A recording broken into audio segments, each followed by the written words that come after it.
नमस्कार। सुहाना सफर विद कल्पना में आप सभी का स्वागत है।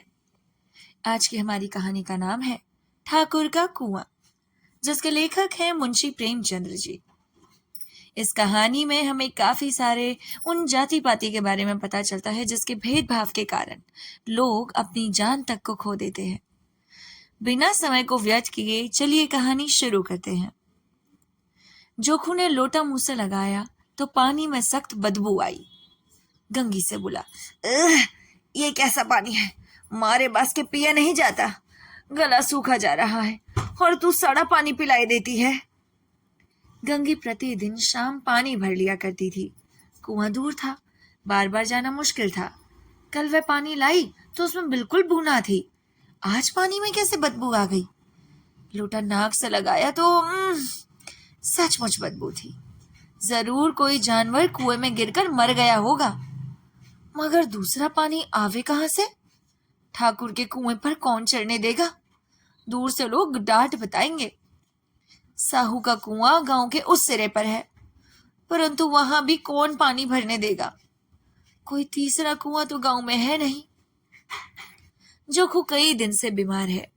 कुछ देर तक तो प्यास रोके चुपचाप पड़ा रहा। फिर बोला, अब तो प्यास के रहा नहीं जाता। ला, थोड़ा पानी नाक बंद करके पी लूं। गंगी ने पानी ना दिया। आहा, खराब पानी पीने से बीमारी और बढ़ जाएगी। यह तो जानती थी वो, लेकिन यह ना जानती थी कि पानी को उबाल देने से उसकी खराबी जाती रहती है। बोली, यह पानी कैसे पियोगे? ना जाने कौन जानवर मरा है। कुएं से दूसरा पानी लिए देती हूँ। जोखू ने आश्चर्य की ओर से उसे देखा। पानी कहां से लावेगी? अरे ठाकुर और साहू के दो कुएं तो हैं, क्या एक लोटा पानी भी ना भरने देंगे? हे भगवान, ये छोरी हाथ पांव तोड़वा लाएगी और कुछ ना होगा। बैठ चुप कैसे। ब्रह्म देवता आशीर्वाद देंगे, ठाकुर लाठी मारेंगे, साहू जी एक के 5 लेंगे। अरे गरीबों का दर्द कौन समझता है? हम तो मर भी जाते हैं तो कोई द्वार पर झांकने नहीं आता। कंधा देना तो बड़ी बात है, ऐसे लोग कुएं से पानी भरने देंगे? इन शब्दों में कड़वा सत्य था। गंगी क्या जवाब देती, किंतु उसने वह बदबूदार पानी पीने को न दिया। रात के 9 बजे थे। थके मांदे मजदूर तो सो चुके थे। ठाकुर के दरवाजे पर 10-5 बेफिक्रे जमा थे। मैदानी बहादुरों का तो अब जमाना ना रहा, ना मौका। कानूनी बहादुरों की बातें हो रही थी। कितनी होशियारी से ठाकुर ने थानेदार को एक खास मुकदमे में रिश्वत दी और साफ निकल गए। कितनी अकलमंदी से एक मार्के के मुकदमे की नकल ले आए। नाजिर और मोहतिम सभी कहते थे नकल नहीं मिल सकती थी। कोई 50 मांगता, कोई 100। यहाँ बेपैसे कौड़ी नकल उड़ा दी। काम करने ढंग चाहिए। इसी समय गंगी कुएं से पानी लेने पहुंची। कुप्पी की धुंधली रोशनी कुएं पर आ रही थी। गंगी जगत की आड़ में बैठी मौके का इंतजार करने लगी। इस कुएं का पानी सारा गांव पीता है, किसी के लिए नहीं रोका। सिर्फ ये बदनसीब नहीं भर सकते। गंगी का विद्रोह दिल रिवाजी पाबंदियों और मजबूरियों पर चोटें करने लगा। हम क्यों नीच हैं और ये लोग क्यों ऊंच है? इसलिए कि ये लोग गले में ताड़ा डाल देते हैं। यहाँ जो जितने हैं एक से एक छठे हैं।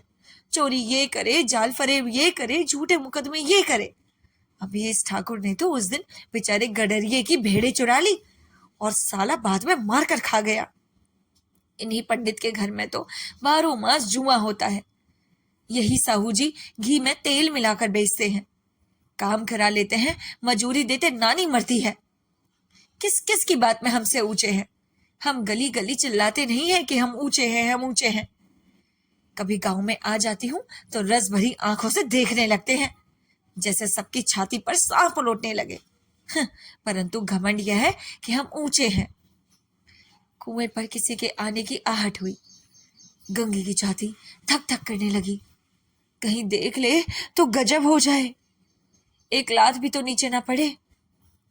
उसने घड़ा और रस्सी उठा ली और झुककर चलती हुई एक वृक्ष के अंधेरे साए में जा खड़ी हो गई। कब इन लोगों को दया आती है किसी पर? बेचारे महंगू से इतना मारा कि महीनों लहू थूकता रहा। इसीलिए कि उसने बेगार न दी थी। इस पर ये लोग ऊंचे बनते हैं।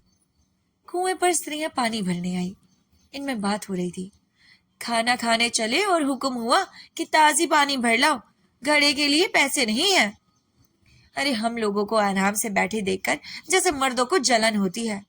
हाँ, यह ना हुआ कि कलसियां उठाकर भर लाते, बस हुक्म चला दिया कि ताजा पानी ले आओ, जैसे हम लौंडिया ही तो हैं। लौंडिया नहीं तो और क्या हो तुम? रोटी कपड़ा नहीं पाती, 10-5 रुपए भी छीन झपट कर ले लेती हो, और लौंडिया कैसी होती हैं? मत लजाओ दीदी, छिन भर आराम करने को जी तरस कर रह जाता है। इतना काम किसी और के घर पे कर देती ना, तो इससे कहीं आराम से रहती। ऊपर से वह एहसान मानता।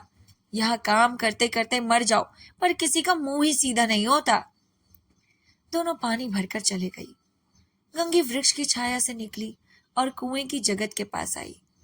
बेफिक्रे चले गए थे। ठाकुर भी दरवाजा बंद कर अंदर आंगन में सोने जा रहा था। गंगी ने क्षणिक सुख की सांस ली। किसी तरह मैदान तो साफ हुआ।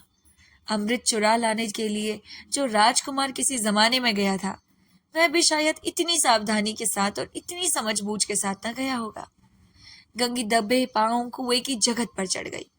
विजय का ऐसा अनुभव उसे पहले कभी ना हुआ था। उसने रस्सी का फंदा घड़े में डाला, दाएं बाएं चौकन्नी दृष्टि से देखा, जैसे कोई सिपाही रात को शत्रु के किले में सुराग कर रहा हो।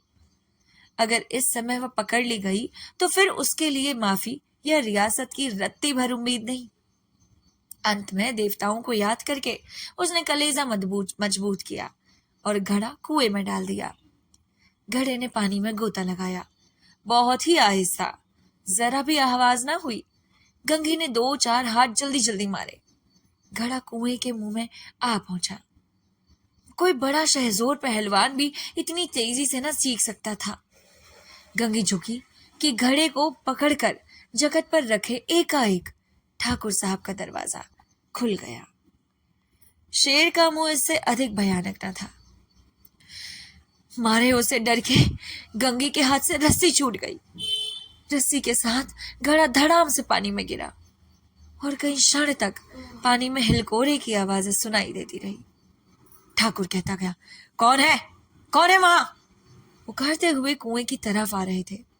गंगी जगत से कूदकर भागी जा रही थी। वे भागी भागी भागी, बहुत तेज भागी कि कहीं कोई ठाकुर उसे पकड़ ना ले। उसे पता था कि ठाकुर ने अगर उसे पकड़ लिया तो उसका परिणाम बहुत बुरा होगा। गंगी बस मन ही मन यह सोच सोच कर डरे जा रही थी कि अगर ठाकुर ने उसे पकड़ लिया तो क्या होगा। लेकिन मन में एक और समस्या भी थी कि अब वो अपने पति जोखू को पानी क्या दे। उसकी इतनी तबीयत खराब है, अब वो क्या पानी पिएगा? बेचारा भूखा प्यासा मर ही ना जाएगा। भागते भागते घर पहुंची। जाकर देखा कि जोखू लोटा मुंह से लगाए वही मैला गंदा पानी पी रहा है। और कहानी यहीं पर ही खत्म हो जाती है।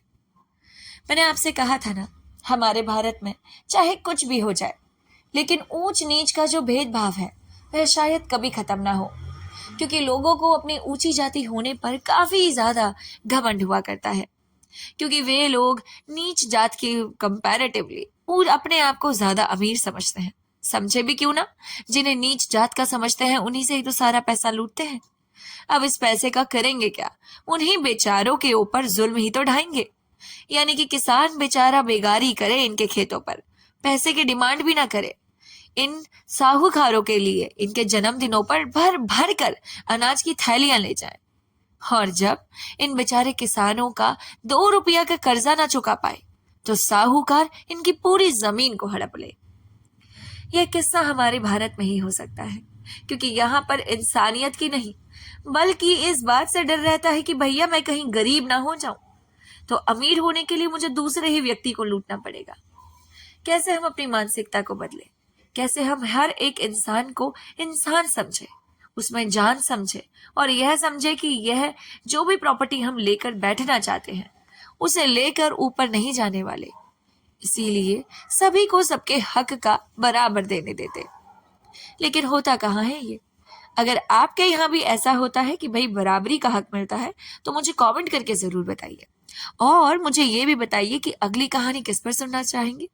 हमारे कहानी सुनाने के अंदाज अगर आपको पसंद आया तो कृपया करके चैनल को लाइक शेयर सब्सक्राइब करना बिल्कुल भी ना छोड़िए, भूलिए जो भी है। देखिए, कहते कहते मेरे गले में दर्द हो गया है, लेकिन आप लोग बिल्कुल भी सब्सक्राइब नहीं कर रहे हैं। गाइस, ऐसे कैसे चलेगा?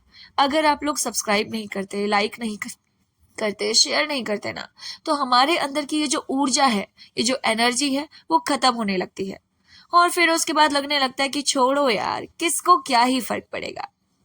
कृपया करके हमारे इस टैलेंट को मारने की कोशिश ना कीजिए, इसे आगे बढ़ाइए। मिलते हैं आपसे नेक्स्ट स्टोरी के साथ। तब तक के लिए नमस्कार, अपना ख्याल रखिएगा।